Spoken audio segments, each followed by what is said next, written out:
Good evening. Welcome to another Siam Society lecture this evening. And it's a special evening because we have Kun Visanu Euarchukiati and a special guest star, Kun Eileen Deeley, to speak this evening. Now, before I introduce both speakers, it's a little thing, a little announcement we like to make. By the way, my name is Tom Vichakul. I'm a chairperson for the Siam Society Lecture Subcommittee. And we have a few other things besides lectures coming up. There's musical events, there's study trips. Next week, there'll be a special lecture by His Excellency Mr. Yevgeny Tomykin, the Ambassador of Russia to Thailand, on Russia in Asia, historical milestones and modern partnership. So please make sure you put that on your calendar. And then on the 29th of August, there will be a talk by Mr. Jacques P. Leider on Morocco and the Kingdom of Arakan, or Akin. Now, this evening talk by Kun Visanu Euarchukiati, if you have a chance to travel with him, this Renaissance man, he's not in the blurbs here, in the announcement, his work is actually in computer science or computer engineering, but not using just the left side of his brain. He's also composed poetry. He dives. He, he takes wonderful photographs, and he's also an astronomy enthusiast and also astrology enthusiast. I'm not quite sure, but I think you understand that too anyway. And a science historian. Now, there's a planned trip of stargazing trip coming up. So it's a hush-hush. We're not telling you where and when yet. That will be organized by Kun Visanu in the near future. So please be aware of that. Now, Kun Eileen, who will have a little, performance or recital later, is also a council member of Siam Society. And I'm sure if you've been on a trip with Kun Eileen, you'll get a very comprehensive handout. And even better than some of the guidebooks I've read even, because it's specific topics on different sites. Now she's also a music expert, and very soon this year, in about December, we have a trip to Israel planned. So we want to know where Moses and his people are going to from Egypt to Israel. You should join that trip. Now, without further ado, because this special talk will take about an hour and 15 minutes, plus Q&A. To best enjoy this experience, please turn off your communication devices. Thank you very much.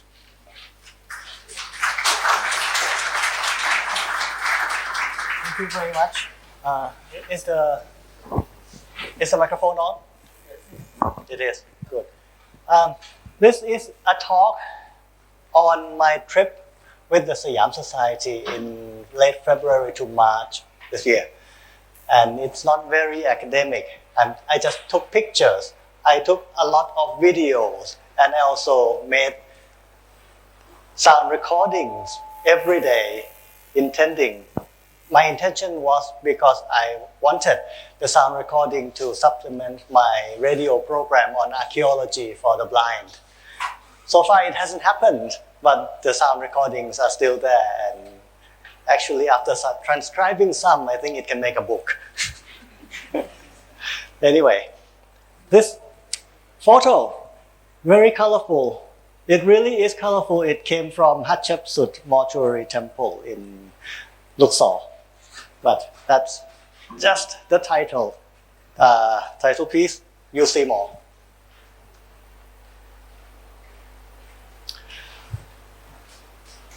Better. My trip, or our trip, took us 10 days.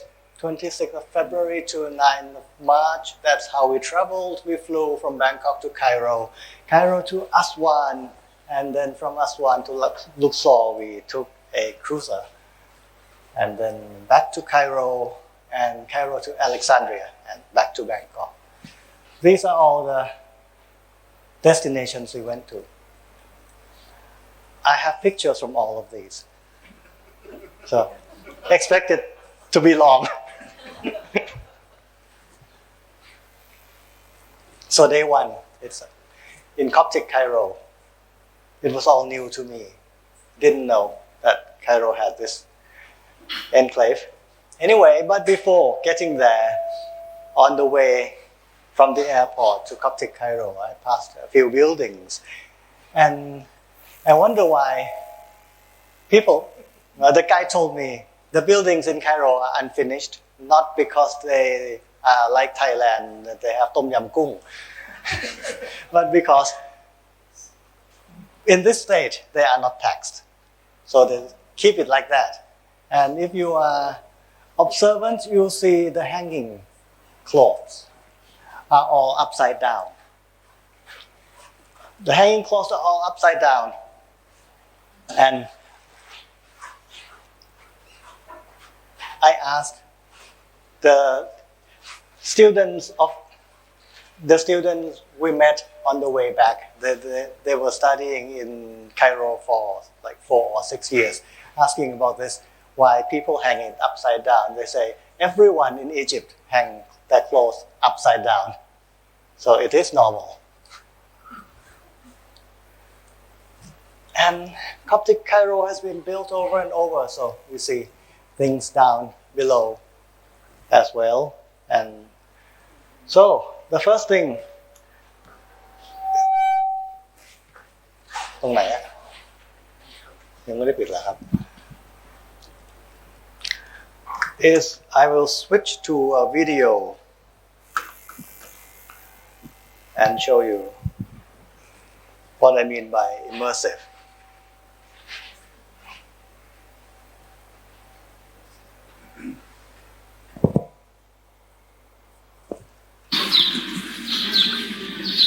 This is an old church in Coptic Cairo. It is called Hanging Church because it is built between walls. What is this place?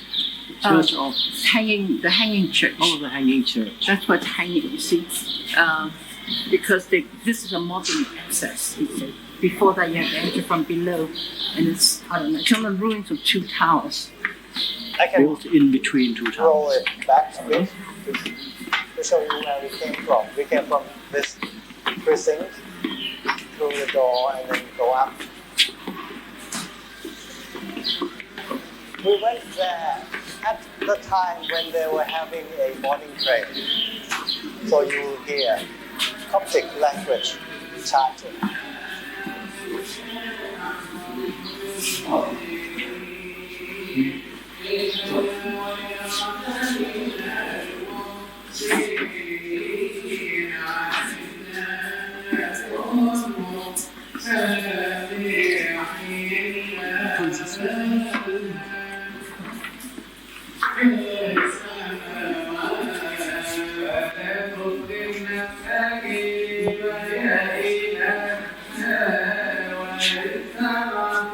This hall is where they were doing the morning prayer.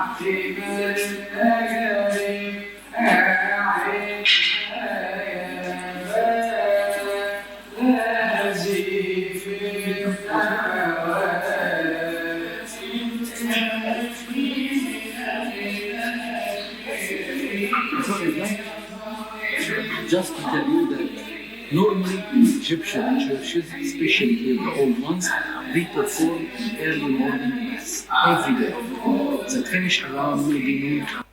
Okay. And then, that's the panel I took. The pictures here are not just pictures of tourist attractions. I show you what I like also. So, that sort of thing.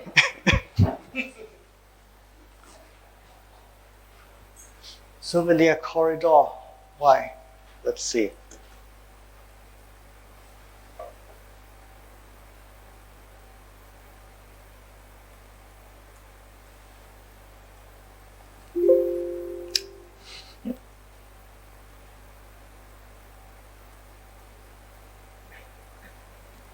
This one. It looks quite nice. It's a narrow walkway full of books and pictures. I like it. So I show it to you. That's all. Nothing insignificant.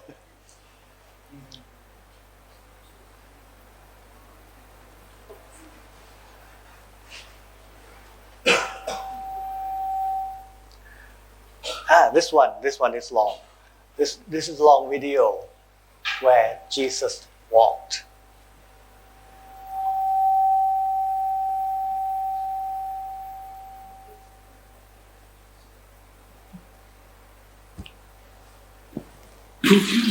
Steps below to reach the first century where the church is built.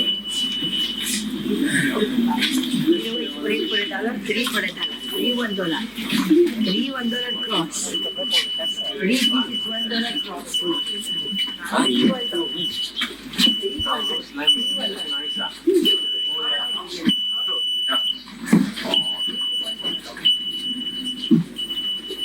That's where we are going. It's a church that's built on the ground where Joseph and Mary took Jesus, the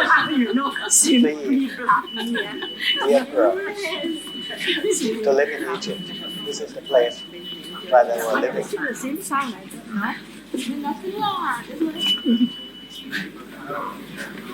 I like to hear something different.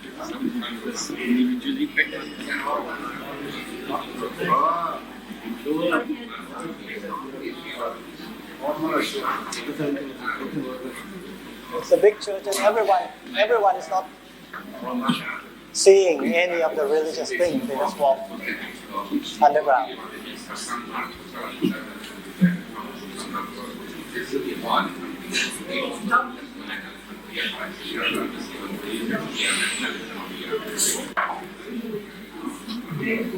Hold me down, please. Watch your head. Who's the card about the church $1?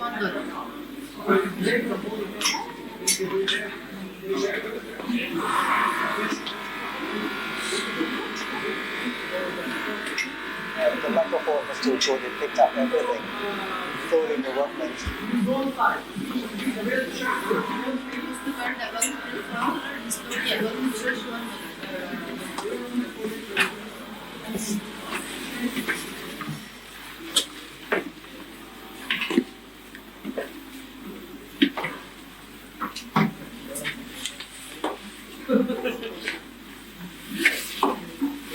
This is supposed to be where the ground where the Holy Family actually lived in. Yes. You can make pictures and video, no problem. As I said, this is the crypt of the Holy Family. As I explained, it was covered with subsoil water till even the level of the first step for more than 25 years. And recently, the government made a huge restoration, returning it to its original shape. Here you can see from this glass some of the ancient stones of the basement of the ground of this ancient crypt, upon which Jesus and Mary walked. Here we see the cradle or the bed where Jesus as a baby was sleeping. It's in the corner. Later on, it was converted into a small church, putting some columns to give it a shape, almost like a basilican design. Steps below to reach it. Okay. So it's a place worth visiting, I think. And on the next room, after we came up, this says the well which the Holy Family drank from. The lens lets you see down below where there is an ancient well, but water droplets everywhere. You see, this one is nice. So I just took a picture of it in Coptic Cairo.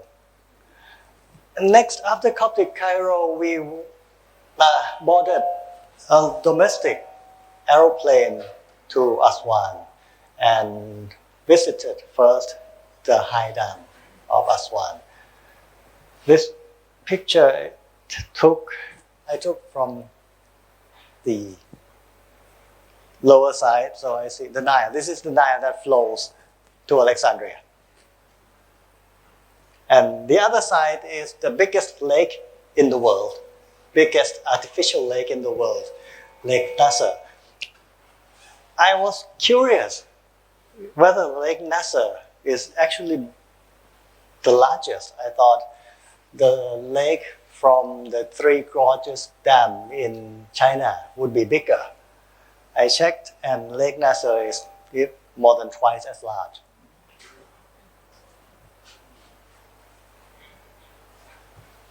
Abu Simbel, day 2. That's a beautiful place, well preserved. And we started with that.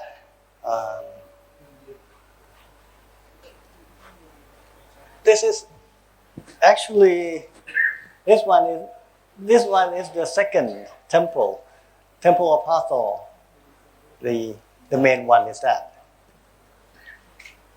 one. Symbolism and preservation. Why do I say that? Preservation. That's how the Egyptians keep everything in their original state. Even this statue that has fallen because of an earthquake in ancient times, when they lifted everything up from the original location to this new higher location, they still put the fallen statue where it was. In Thailand, they would probably have to completed the statue and then paint them all gold.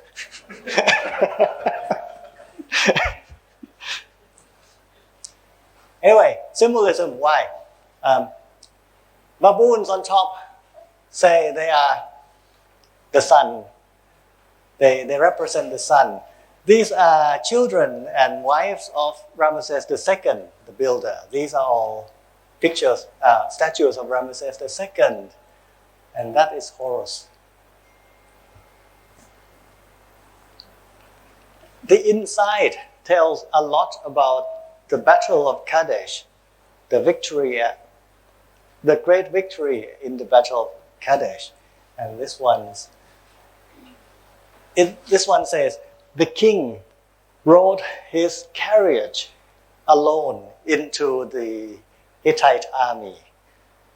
So this is commemorating the battle. Another one also from Battle of Kadesh.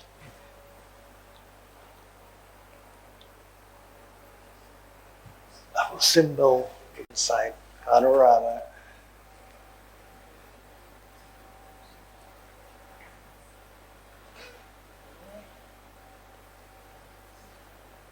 Sorry, not that one.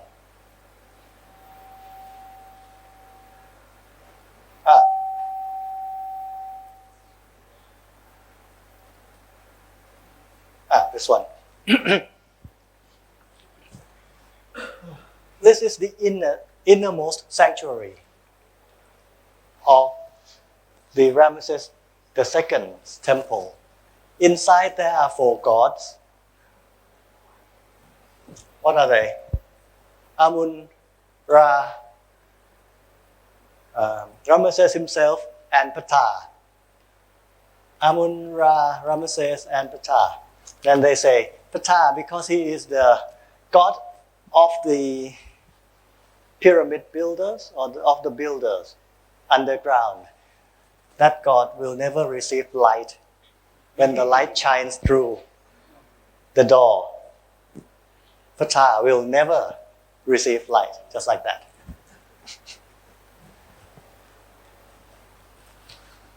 But there are many side chambers. As you can see, going straight, you see the sanctuary, but then there are many side chambers. Like that one there, one there, and then the battle scenes are all in this front hall.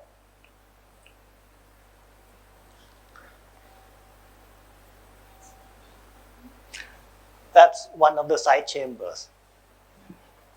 Just panels of the pharaoh making offerings to different gods, or different offerings to the gods.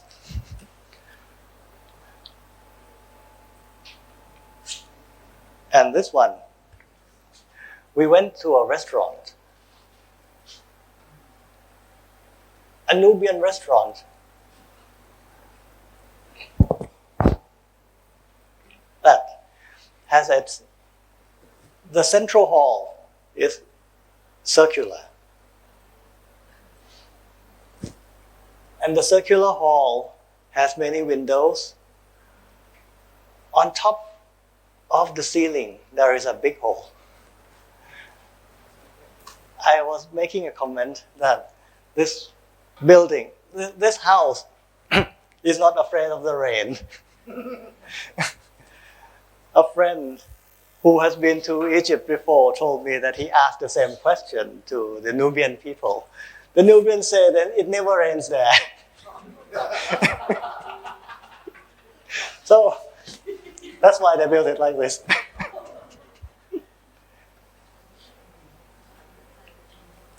And many people here are in this picture.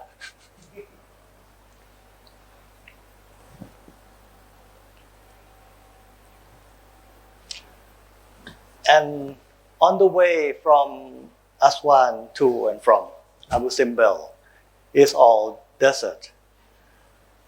So we got down from the bus and took pictures of the desert. So I took a few, but that's all I'll show you.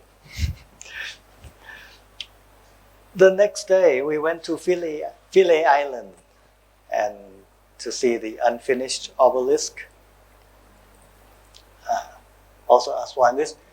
I just took this from my hotel room in the morning. Just nice. But there, we go to the dock to go down to Philae. Boat ride to Philae on Angelica.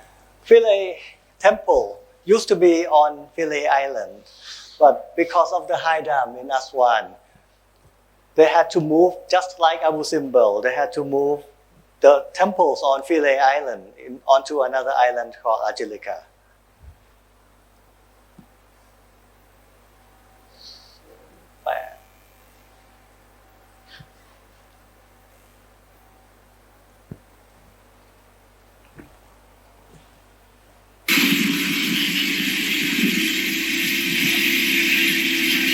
I'm just showing you this because it shows you how we took the boat, or how the boat looks like.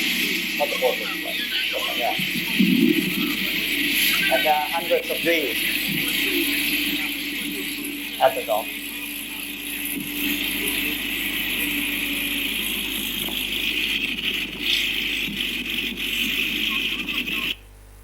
Anyway, and the next one is a walk up to the temple.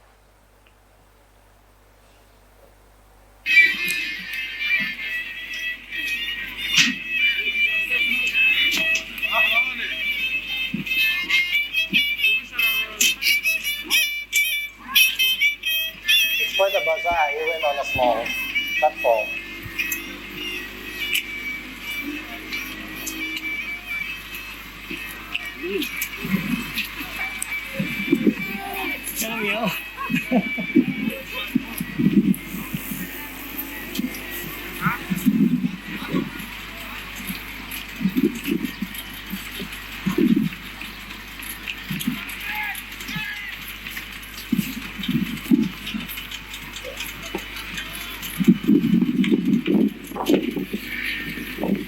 From there, another metal detector.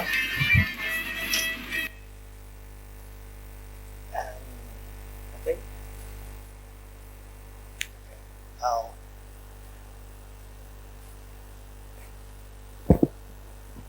I'm sorry, I'm not showing this one.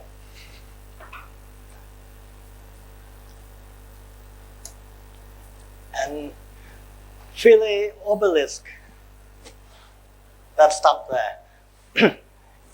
This is the Temple of Isis on Philae Island. In front of it, there are two lions. The face is gone, but there is a lion mane still existing. They are in the Middle East, Babylon style.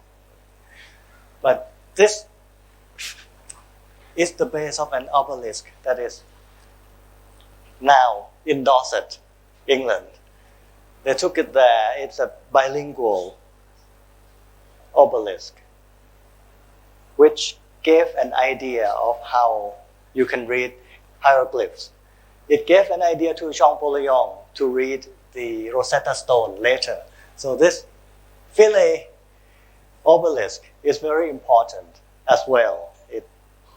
It was sort of a step to the decipherment of hieroglyphs. It came from this stump here.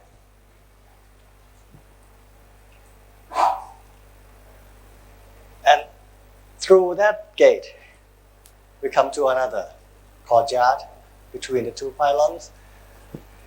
This structure, two buildings, two opposing buildings are called pylons. They are supposed to be symbolizing the mountains of the east where the sun rises from. So you see pylons in ancient Egyptian buildings. You see this is the first pylon, two sides, and then the door between, through. That's the second pylon there. And the temple sanctuary, let me see.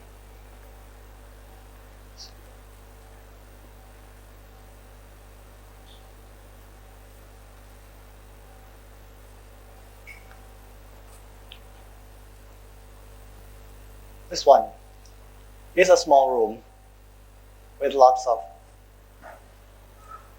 carvings. But the ceiling here is not impressive. You'll see very impressive ceilings later.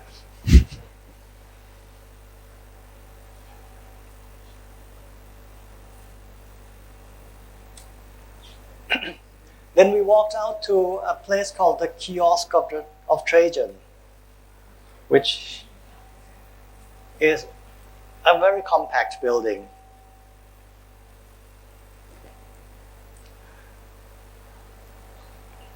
Many columns for a small building, you see. And there is no roof.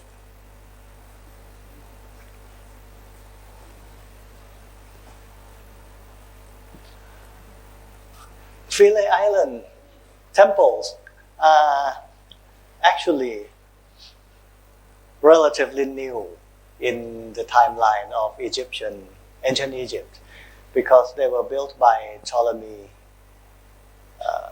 dynasty, which originated from Alexander's general who rules from Alexandria. So they were relatively new, but they adopted the Egyptian religion and rebuilt a lot of things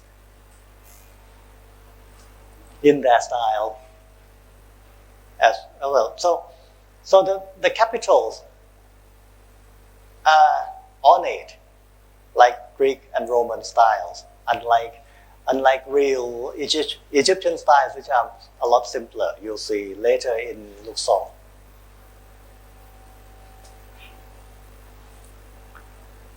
And then beyond the kiosk,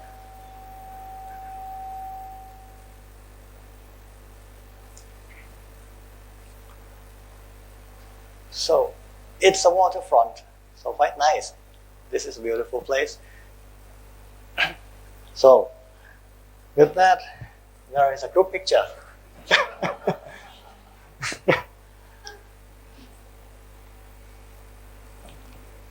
Now, this one. What's the odd feature here? Can you tell? Can anyone guess? What's wrong with this picture?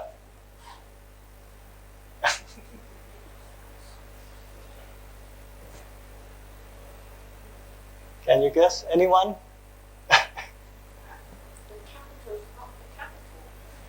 Not the capital, no. The frame of the door statue, no. The frame of the door, no.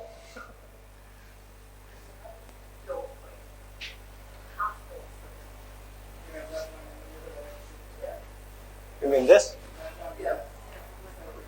Nope. Anyway, that one. That's a pipe. Water pipe.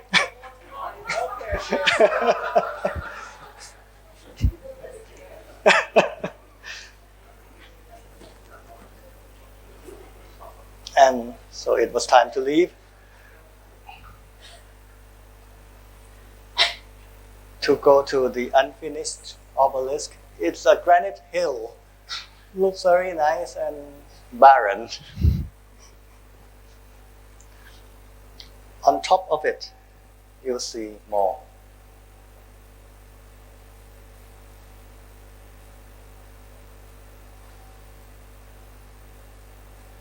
Sorry.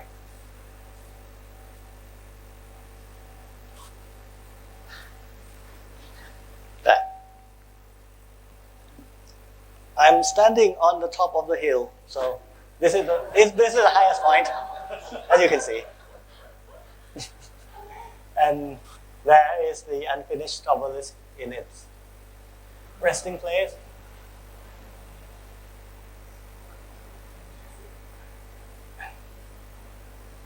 This is the best place to take picture of this thing. It's very big. If you take a camera near, you cannot take the whole thing. And it's quite a nice vista. There. And then, there is boat and singing boys.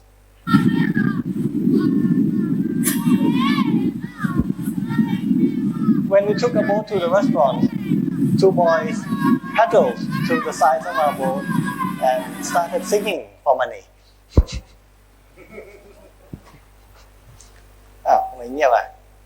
Mỗi lần.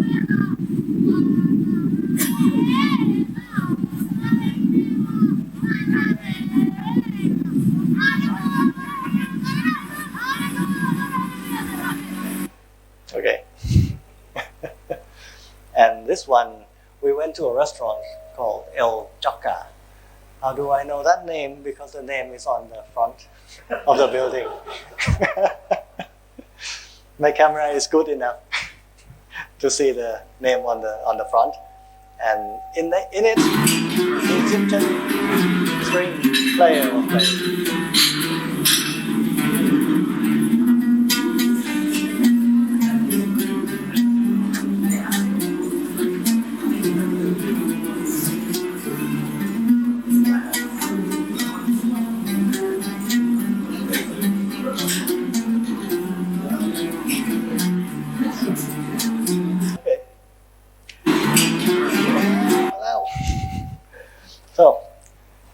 So that night we still stayed in Aswan, and I took a picture. No, we boarded the cruiser, but we stayed the night in Aswan.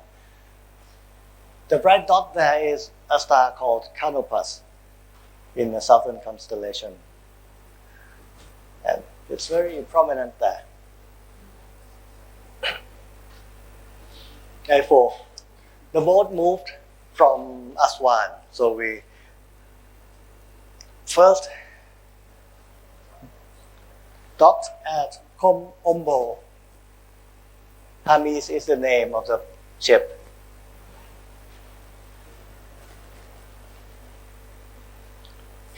That's the temple at Kom Ombo. It's a temple of two gods on one side. It's divided exactly in the middle. Everything on both sides are almost the same. There are the same scenes, there are the same structures for the temple. So everything double. One side is for the god Horus, the other side is or Sobek, the crocodile god of the Nile.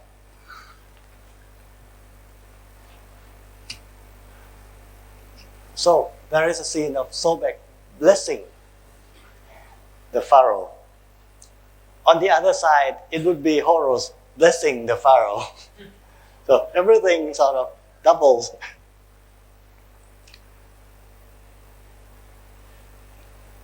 Sobek in panorama. 16.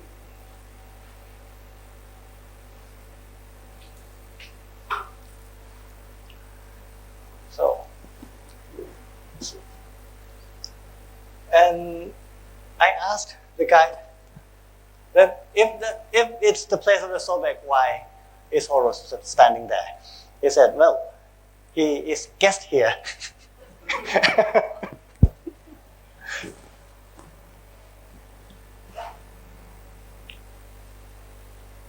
That's how the whole environment looked.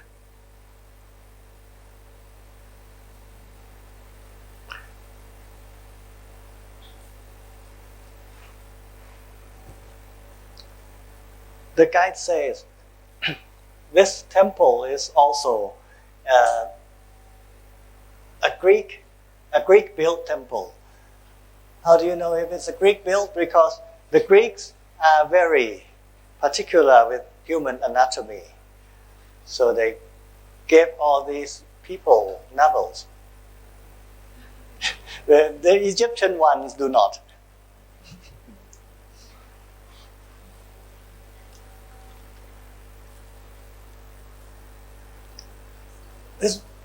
This is a calendar, a temple calendar of the days and the activities in the day, in the week, for the whole year. This is what's left. And these are the activities, the notes, and then the sides. These are the numbers. These are the numbers. This one is famous. You can find it. A lot of pictures on the internet on this. So is this one, surgical tools. And the doctor in our group confirmed that these are surgical tools. This one is nilometer, measuring the height of the Nile. If the Nile is high, you can tax more. And this is the well that you can go down to and measure. It's connected to the river.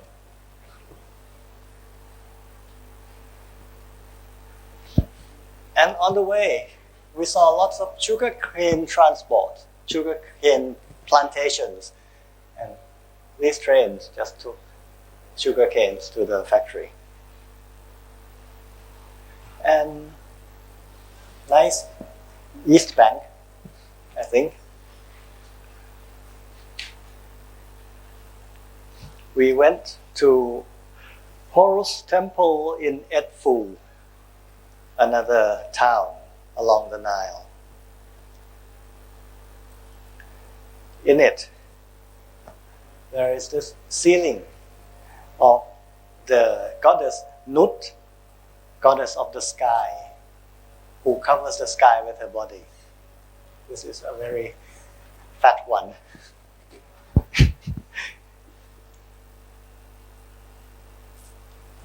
And the god Horus can take 3 forms. The god can be a human with a symbol of the falcon, or be a falcon, and what's the other one? Falcon-headed man, and then the falcon itself. So these are the 3 manifestations.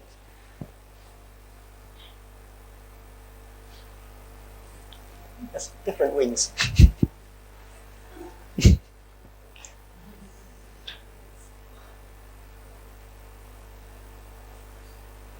And dogs.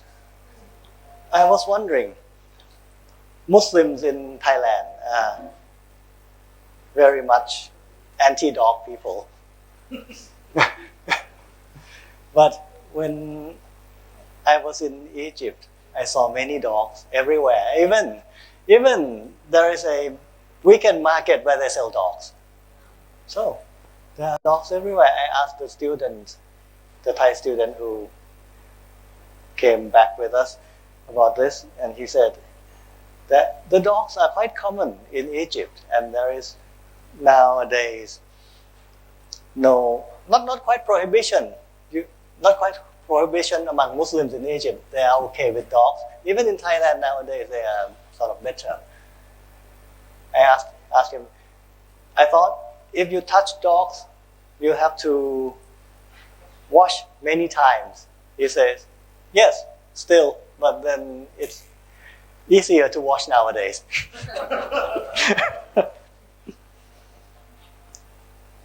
F-Fu chamber.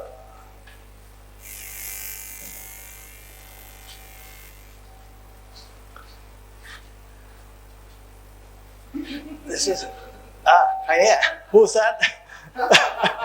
That's not an Arab. This is a ceremonial board. That's why they put it there. Okay.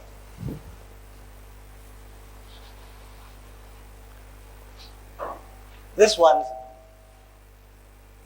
is a nice part of this trip.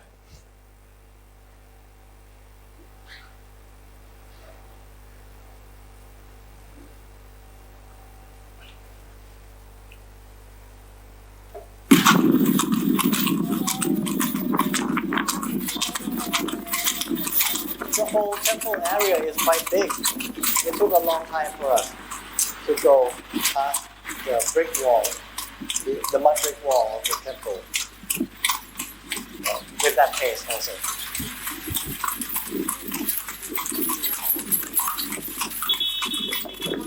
The temple is a little distant from the pond. That's why I want to do this. And on my trip to Eileen with me, we went through town.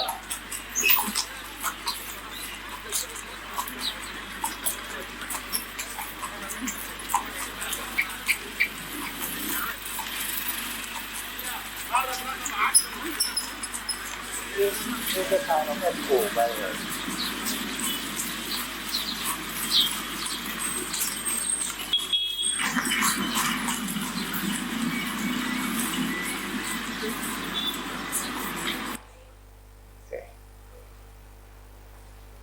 Okay. Crews are passing. No, I'll pass that.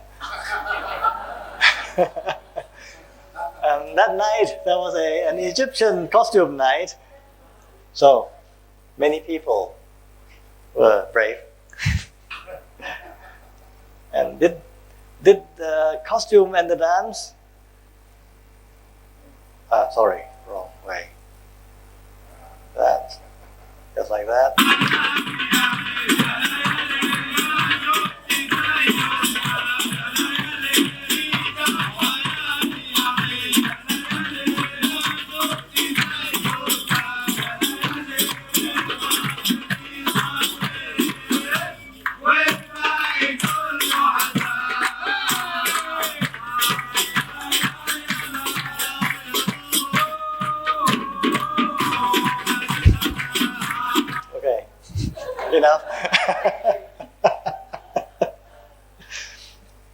Now, the fifth day is a very long day. We started with going to the Colosseum of Memnon and Ramesseum, Valley of the Kings, Hatshepsut's Mortuary, Luxor Temple, and Luxor Museum. So that's a very long day we had.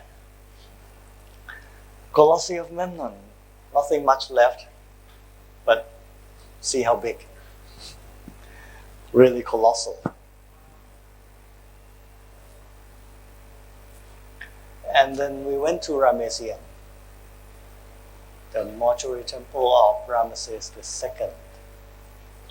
In this, we went up to the fallen statue with the feet. And we were quite inspired by a piece of poem that Eileen read for us. So I asked her to reread it for us today. Please. ใช้ได้ไหมครับ ขอเสียงไมโครโฟนนี้ด้วยนะครับ Yes.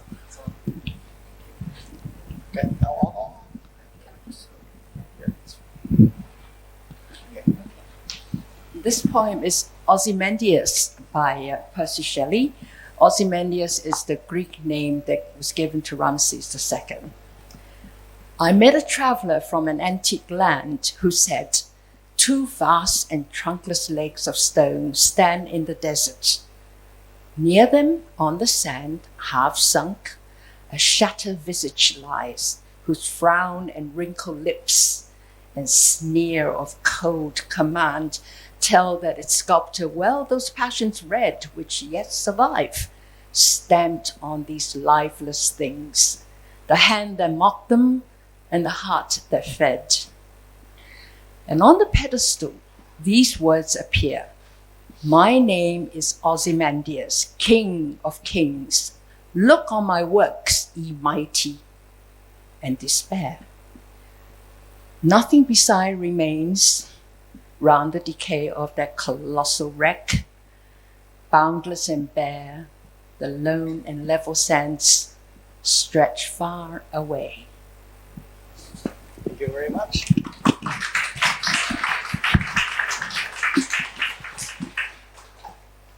Now, that Ozymandias is a twin poem because Shelley and Horace Smith sort of challenged each other to write on the same subject.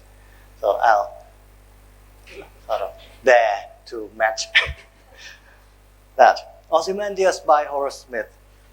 In Egypt's sandy silence, all alone stands a gigantic lake which far off throws the only shadow that the desert knows. I am great Ozymandias, said the stone. The king of kings, this mighty city shows the wonders of my hand. The city's gone. Naught but the lake remaining to disclose the site of this forgotten Babylon. We wonder, and some hunter may express wonder like ours when through the wilderness where London stood, holding the wolf in chase. He meets some fragment huge and stops to guess what powerful but unrecorded race once dwelt in that annihilated place. That's another one. Okay.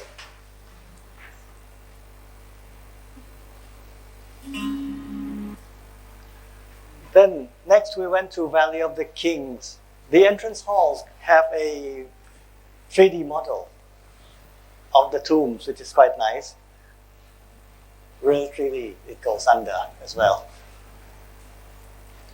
And so we took trams into under Valley of the Kings. The tombs are scattered quite far from each other. It's a long walk.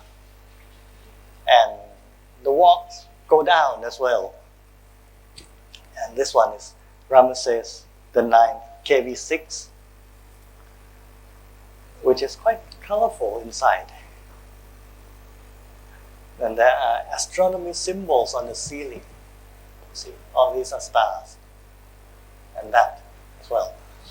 The hippopotamus is what we now call the dragon, Draco, the star, the constellation.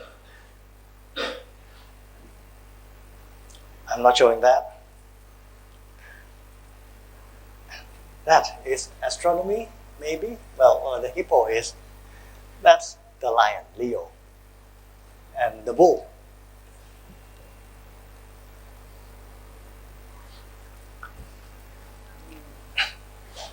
KV9, Ramesses the 6th sarcophagus chamber.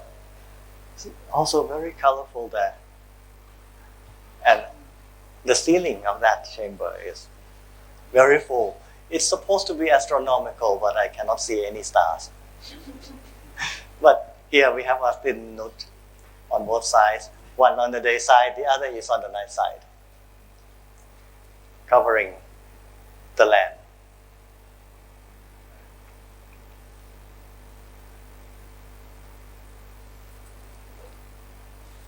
I'm skipping all the 360 degrees picture because we are running late.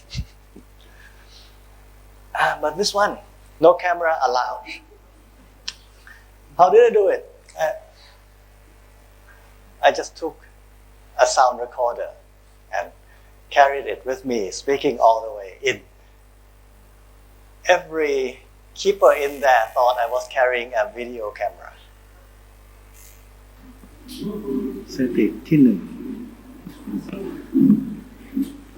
เป็นสุสานที่ต้องจ่ายเงิน 1,000 ปอนด์เข้ามาดูห้ามถ่ายรูปอาจเป็นเสียงไว้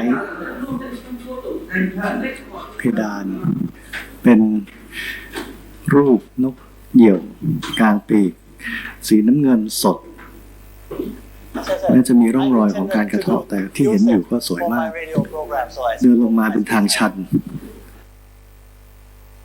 ห้องนี้เห็นฟาโรห์ได้รับการต้อนรับโดยเทพโฮรุสจับมือรับฟาโรห์แม้แต่โอไซริสก็รับฟาโรห์โอไซริสนั่งอยู่บนเก้าอี้ด้านซ้ายฟาโรห์อยู่ตรงกลางโอไซริสจับมือพระเจ้าฟาโรห์เอาไว้ข้างขวาของพระเจ้าฟาโรห์ยังมีเทพโฮรุสคอยส่งวิญญาณอีกยังมีลงต่อไปอีก because I'm speaking to the blind.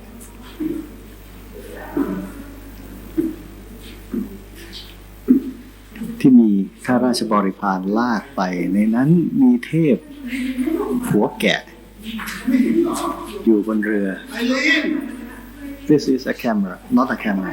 It's a recording device. I'm making a recording. It's voice. It's only voice. No photo. Voice.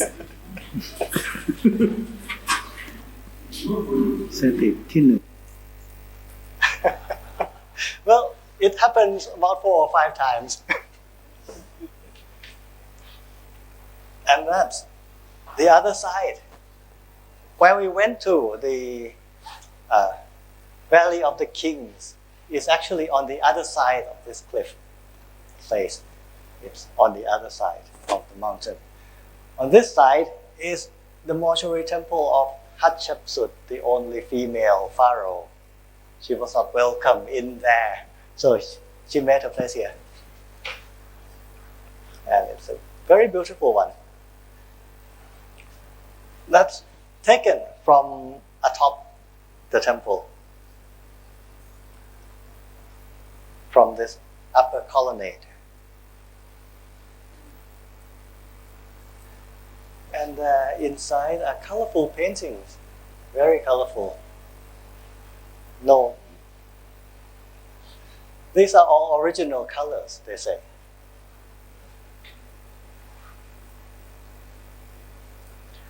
And fishing on the Nile, why I took this picture here. A man was carrying a plank and then just hitting the water like that. I asked my guide what was he doing. The guide said he's fishing.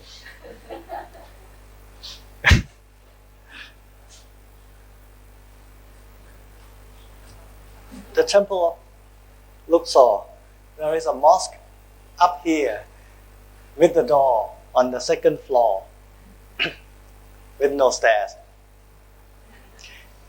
We were told that it was like this. There were no stairs because when the mosque was built, sand was up that high.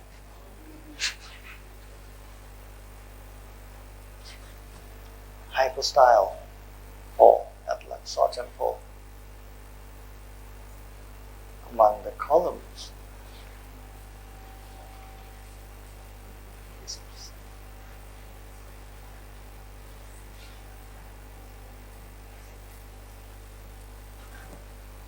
Like that. hypostyle hall has many columns, and you see the capitals. The top of the columns are quite simple. These are Egyptian capitals. They are not as ornate as the Greek type you saw earlier.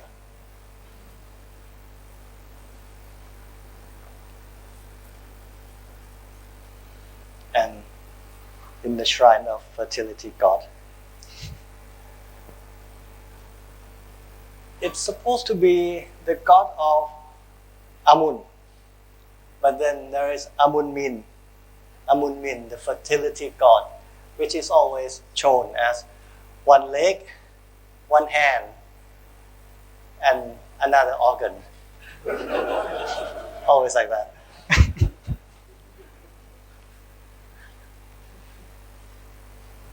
And then we went to the Luxor Museum. This one is Totemosus, a powerful ruler. I was asking why all the Egyptian statues standing would have to hold something in their hands. There is nothing special about that object in the hand. But if you are not holding anything, the muscles will not show. That's what I was told. I'm not sure if that is true.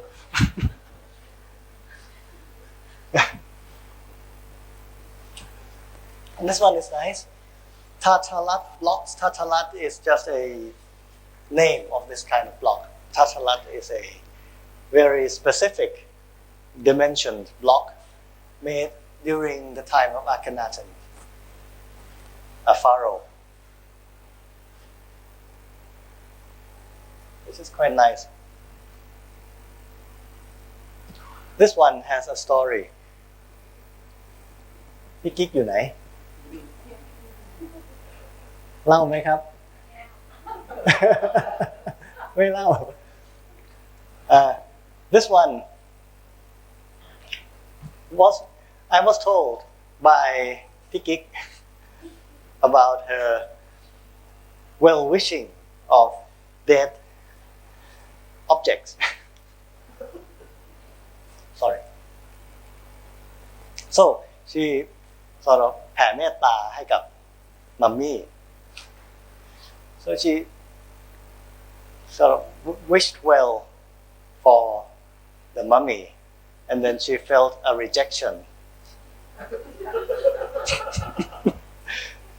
So the mummy didn't want it. I told her, well, that's okay because the mummy are a lot older than Buddha. About 2,000 years older. Of course, Ahmose was a very powerful ruler. He founded the 18th dynasty. So, must be sort of very posh. And this one's nice. It's newly discovered, relatively new discovered building statues shown in the museum. That's the end of the first part. I have the second part.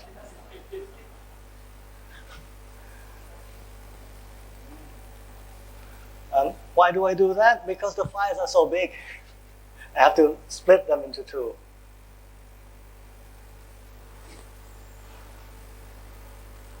So,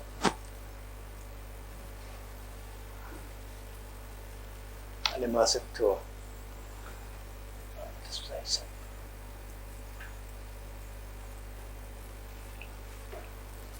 One moment, please. Okay. Continuing, so day 6, a long day again with the four of us who took the balloon ride, got up very early at 4 in the morning to go to the balloon ride. So we arrived at the airfield very early, about 5, and saw Moon and Venus. So I took picture of that, and was told by the people authority that the army didn't want cameras on the ground. They will confiscate it, so we had better keep it safe away. But camera phones are okay. So I didn't bring my camera, so my phone. So that's the first picture after the ground. First photo from above. A lot of people are flocking, going into the basket. So you see a lot of people flocking there. We did the same. And same place, Hatshepsut's temple, pre-dawn. It looks very nice here. In the daytime, it's so strong, harsh. This one is beautiful.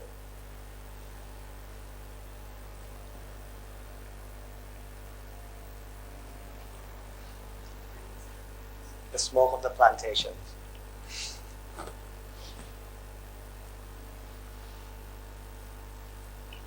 And my right companions.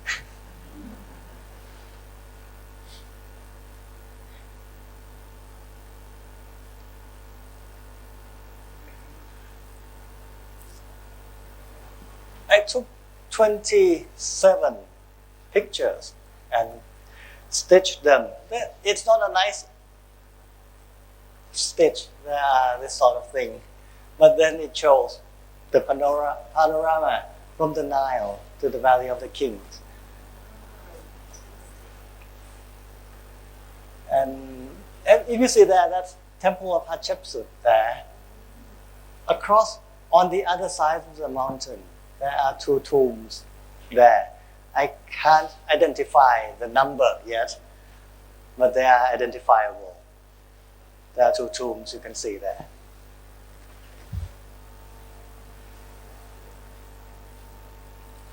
And so we returned.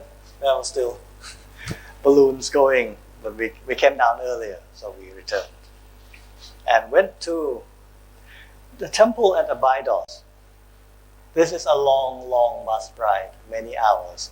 And we went to Abydos. This is the place, they say, is the origin of Osiris. Seti, the first temple, was the most prominent, but it's built on earlier, many times.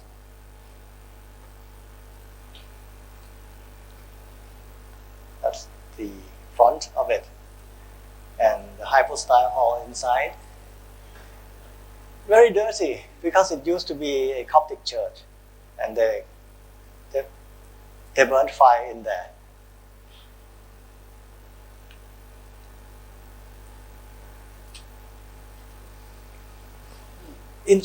There are different chambers, and each chamber is dedicated to different gods. This one is for Isis, where Seti the first is suckling.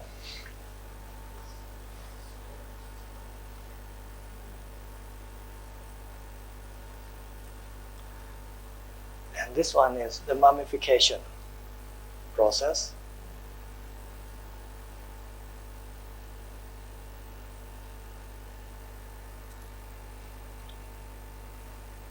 A colorful one offers the key of life to Seti in Osiris manifestation. So the pharaoh is dead and now becomes a mummy. So he is Osiris. And Thoth gives life to it.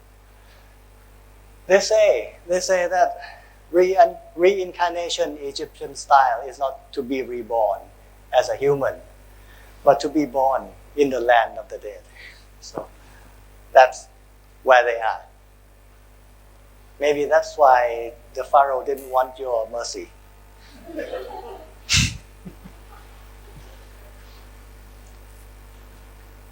another chapel, quite colorful. This one's historic. A lot of web pictures too.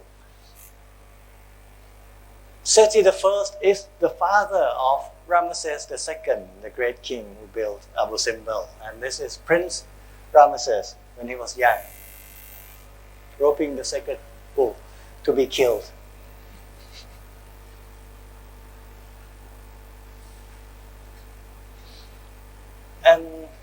This is another famous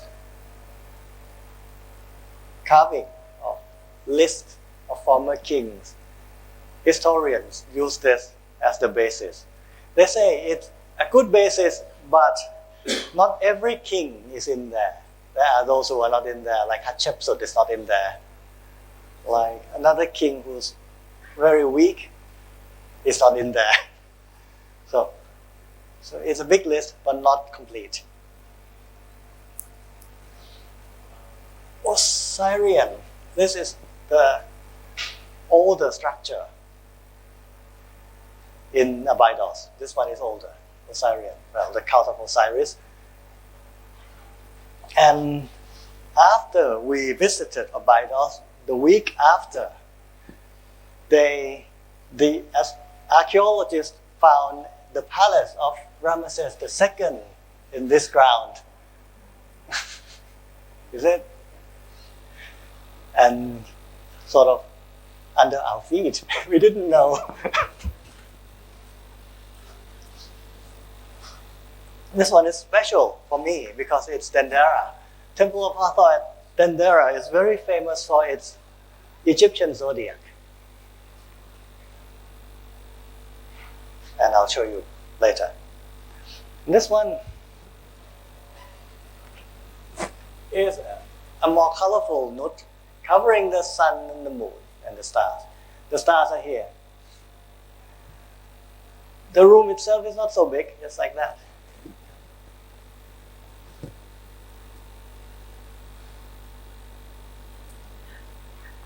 I have to show this one.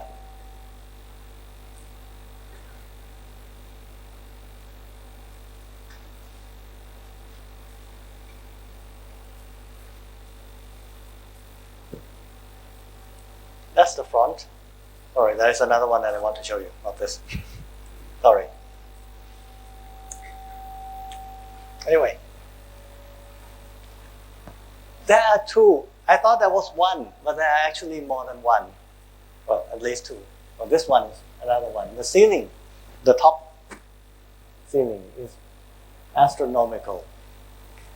Really astronomical. There's nut covering the sky, and there, in procession, are the constellations of the zodiac. That's the scorpion. That's the Draco, the hippo, the bull. The bull's there, sorry. And then that's the ram. A lot of what we know are in there.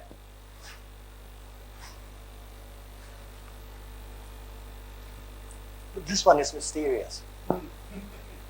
It's a very narrow passage which ends in this set of generator. We don't know.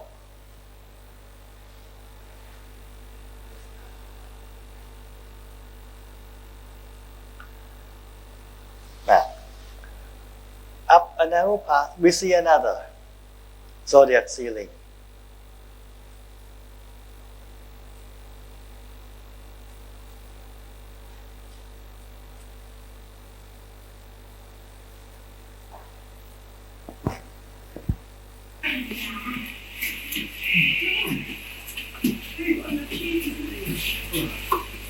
Very narrow, but everything's carved.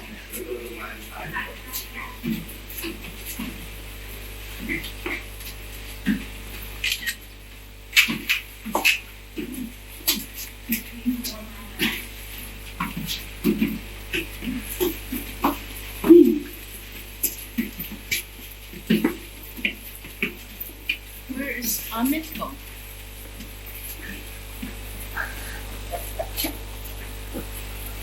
Are you guiding us now, Brian?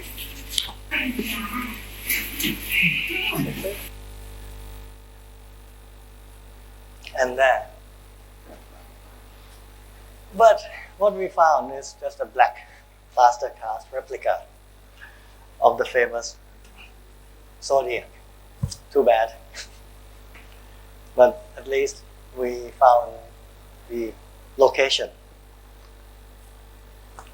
the thing from the relief shows you a lot of details of constellations. You see the Pisces, Aries, Taurus, many zodiac constellations, as well as Centaur, the Centaurus. Draco in the hippopotamus form. Draco is important. The hippo is important because it was the North Star at the time. Ursa Major is that, a bull's leg. And then Venus, Jupiter, Mars, and eclipse. Eclipse is very funny. That's an eclipse. The eclipse is shown by a circle where Isis is holding the tail of a baboon. The baboon is the sun. So that's where the sun stops.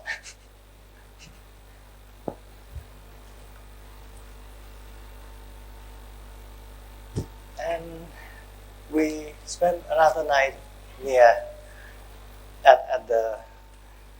on the bank of the Nile, the Hilton, and there were many stars. Nice. That's Polaris, the North Star. Oh, it's a museum.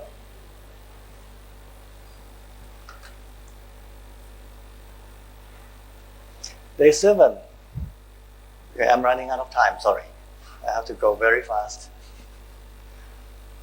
Medinet Habu, Valley of the Nobles, and Karnak Temple. This is the only tall pylon, the tallest pylon in Egypt architecture, because the king copied it from Syria, where he was warring with them, conquering Syria. The second pylon is quite a long walk, and this one says there are stripes. Can you see where they are?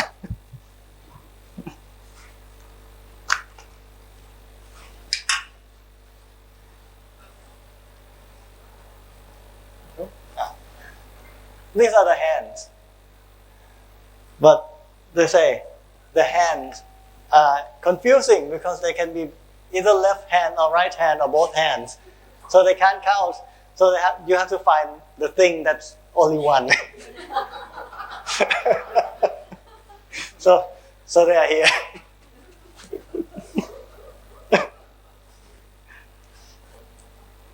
So this panel is where people go to see most.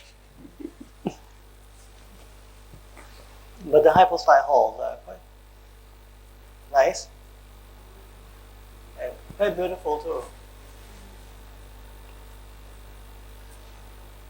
Lots of children were going there, and they were not shy of the camera at all.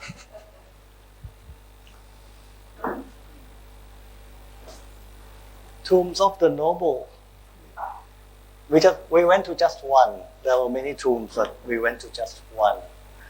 Sorry, that one. Tomb of Ramesseum.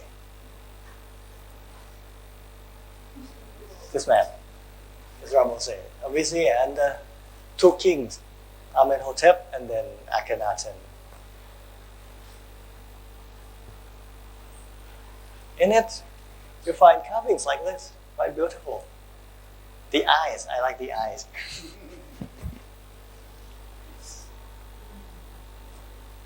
Or that. Or the hairstyle.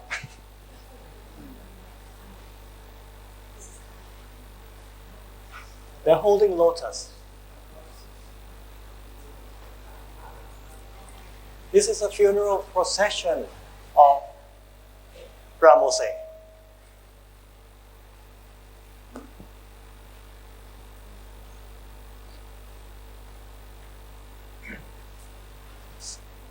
But there are some unfinished parts at the back. You see the drawings with no carvings or carvings that's unfinished. But very beautiful. Anyway, and we then went to Karnak, and on the way we found this footballer. The Karnak entrance has a plan. It's a very big temple, many pylons, the gates, all the way down and then to the side. Or this way, sorry. Go this way and then that way. First, the pylon 1, last built, incomplete, undecorated, still bricks.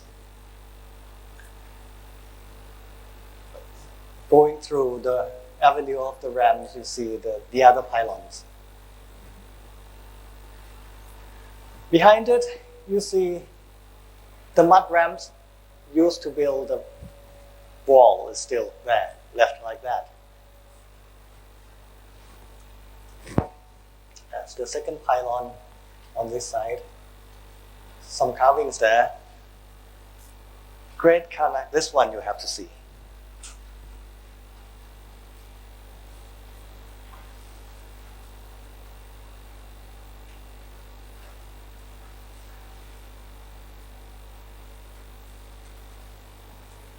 This is the biggest hypostyle hall in the world, in Egypt, so in the world, because no one else do it.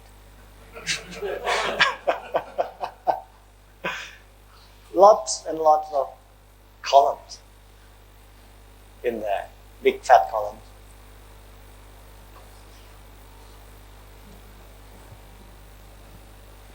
A normal photograph would do no justice to this place, I think. Lots of columns. They say hypostyle hall is where is the forest where the gods lived when they first emerged from the water. That's the creation of the world. The gods came first and they lived in the forest. So they built hypostyle halls, lots of columns to be the dwelling of the gods.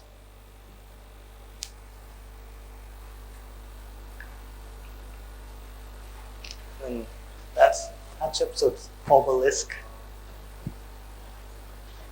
temple. This one's very colorful.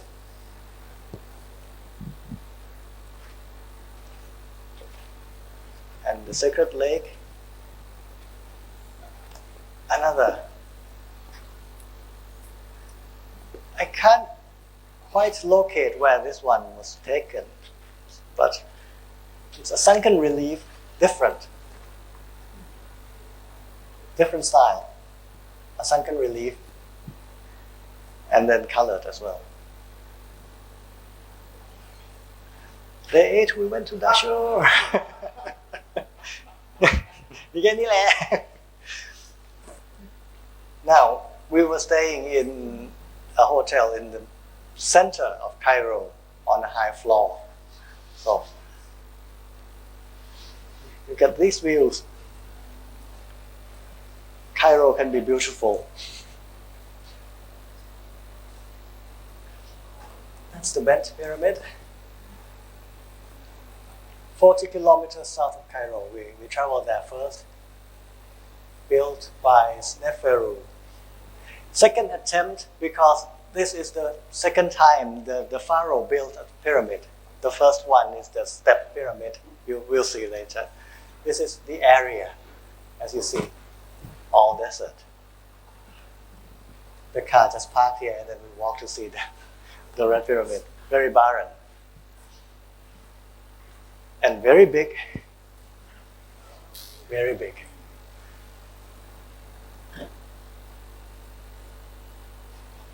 The Red Pyramid is the third and successful attempt to build a smooth-sided pyramid. And we actually entered the pyramid. We walked in there. It's a half-height shaft. What do I mean by half-height? We'll see later. The first chamber is an empty room with tapered top. Walked into another chamber. It's another tapered top room with stairs up there. There is a workman up there, so we couldn't go. There is another room inside, but we couldn't go there because there was a workman working.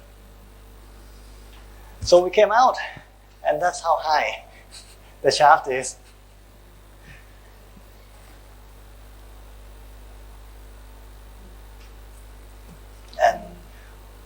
We next went to the step pyramid. This is just the entrance.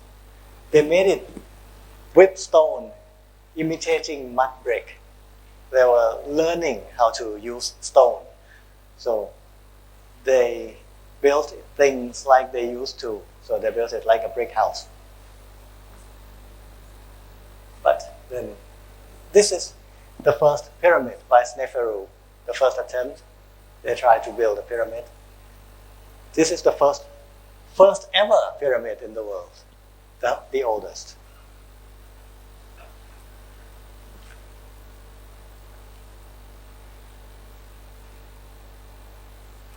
And then we went to a tomb of Princess Idut. Later than the step pyramid, but in the same area. There is a scene of hippo hunting and a crocodile eating a baby hippo. Or coming to eat the baby hippo, you see. And fishing with net, not with the plank hitting the water.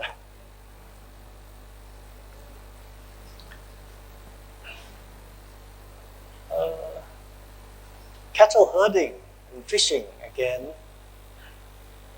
And lots of animals there. Birds, chameleon.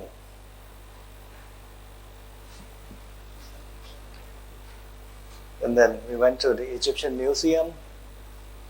For the evening, we stayed until it closes. This one's important. Namer palette, the earliest hieroglyphic inscription ever found. You see it everywhere in the internet, but this one is the clearest. I took it myself, sorry, I didn't take it from the internet.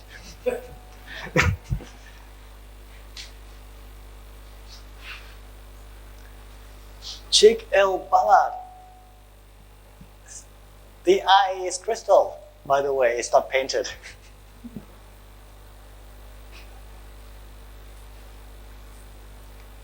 Akhenaten, a special one, a break from the multi-theism of Egypt. Akhenaten declared there is only one God, the sun, Aton. And she's probably more famous, Nefertiti. And this one is nice. It's in the Cairo Museum. And then the mummy section. I say warehouse of Egyptian treasures. They are really treasures, but they keep it so like a warehouse.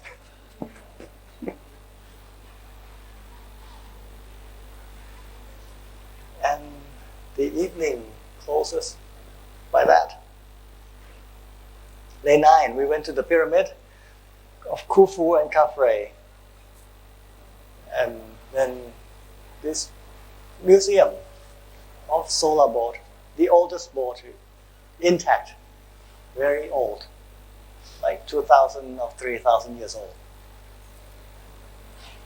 which is in this building. They found it beside this. They found the boat buried beside this pyramid, so they built the building there. And then we actually went into this robbers' entrance of the Khufu pyramid. On the north side, no photo allowed again, except phone cameras. That I went there and then made some notes. The entrance there took us up, sort of down, then up.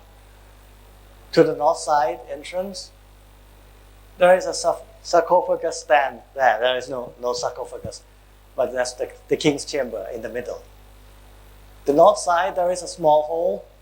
On the south side, there's a kind of curved triangular hole there in the south side. Why did I do this? I was checking whether these are true, and they are true in that the shaft on the north side would take you to Tuban. Remember the hippo? the Draco constellation. Tuban is in that Hippo constellation. The other side points you to Alnitak, a star in the constellation of Orion, which symbolizes Osiris in Egypt. So from the king's chamber, you see the North Star and Osiris.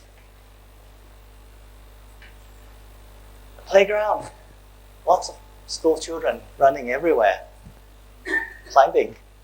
Looks like fun. Okay, let's hear some. พีระมิดที่2ของเคเฟรลงปล่องกันอีกที อะไรที่มันลำบากเกินความจำเป็นนี่ไม่เราจะไม่เช่นแบบว่าโอเคไปลุยป่าไหมไม่ต้องหรอกฉันรู้ก็ได้ เดี๋ยวถ้าไปครึ่งทางแล้วคิดผิดจะทำยังไง ก็ไม่รู้ก็ไม่เป็นไรนะ เปลี่ยนเลนครับเปลี่ยนเลนดูแทน มาสิทำได้ทุกอย่างเนื้อทุกอันได้ครบทำแคบง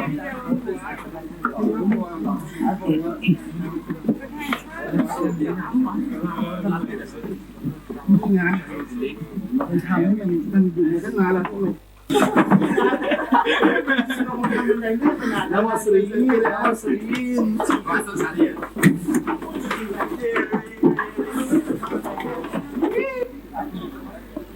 พีระมิดที่2ของเคเฟร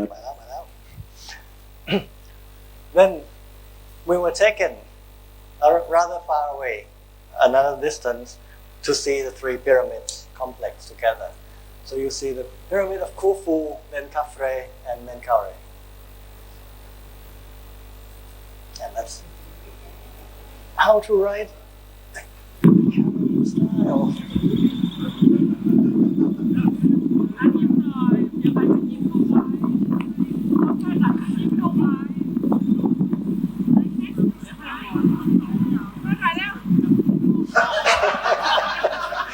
See?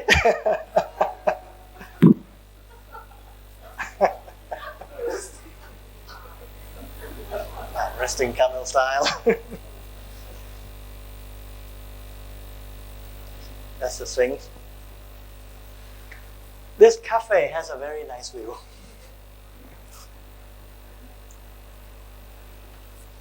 What the birds hear? Let's hear it.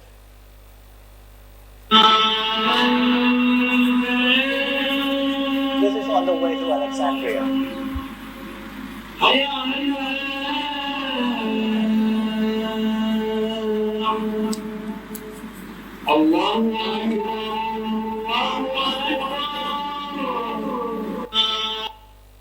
So we arrived in Alexandria at night. The room saw the harbor, so I just took pictures. Day 10, the last one, Alexandria Catacomb, Amphitheater and Citadel, and the library. The catacomb, I just only have this picture because they do not allow pictures inside. We went then to the amphitheater, Kom El Dikka. It's a half circle.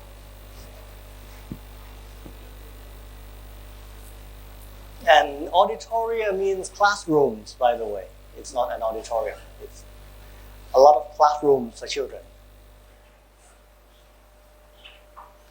And then we saw the bath and Villa of the Birds because of these mosaics. That's the whole area of amphitheater. And we had a visit from Bastard. From there. Would be nice if you can have a big screen.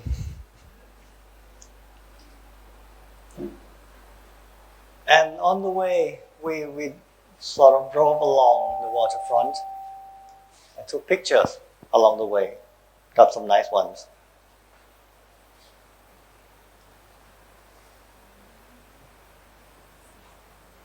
And the citadel, we just went outside and see the outside.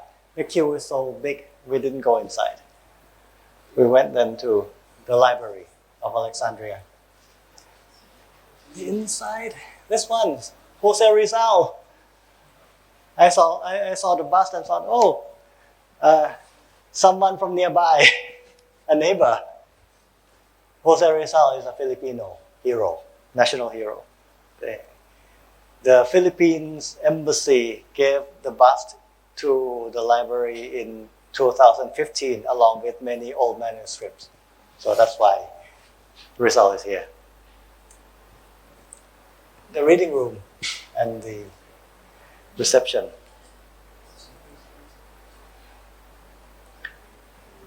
Can you spot your alphabet? Anyway, thank you very much for listening.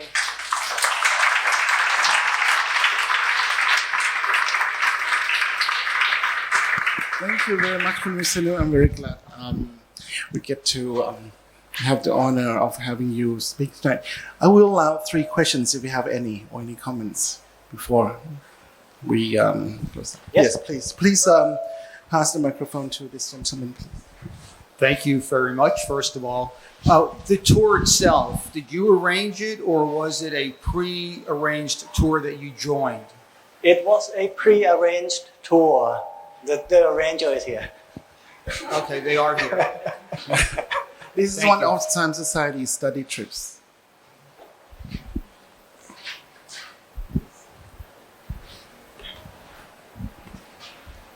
Any questions or comments? Questions and comments? Please. I'm sure, this magic stick he's carrying and in some photo, you're just showing your hand only, which is very odd because it didn't take the photo of itself. He's carrying this magic stick around everywhere. I'm sure it's the next trend after the, mobile, the mobile phone stick, the selfie stick. The same reason you cannot see yourself with your eyes. What camera did you use? It's a 360 degrees camera by Ricoh.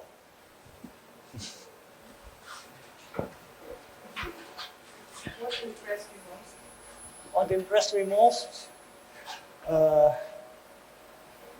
What impressed me most? Karnak. Why? It's big.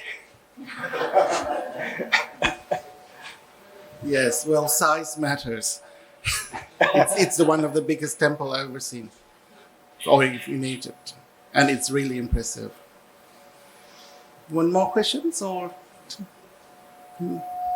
We cover about 5-6 millennia of history here in an hour and a half. I'm sure there must be some curious questions. Nope. Okay. Thank you very much, Kun Visanu, Euarchukiati, and Kun Eileen Deeley for a very, very interesting evening indeed.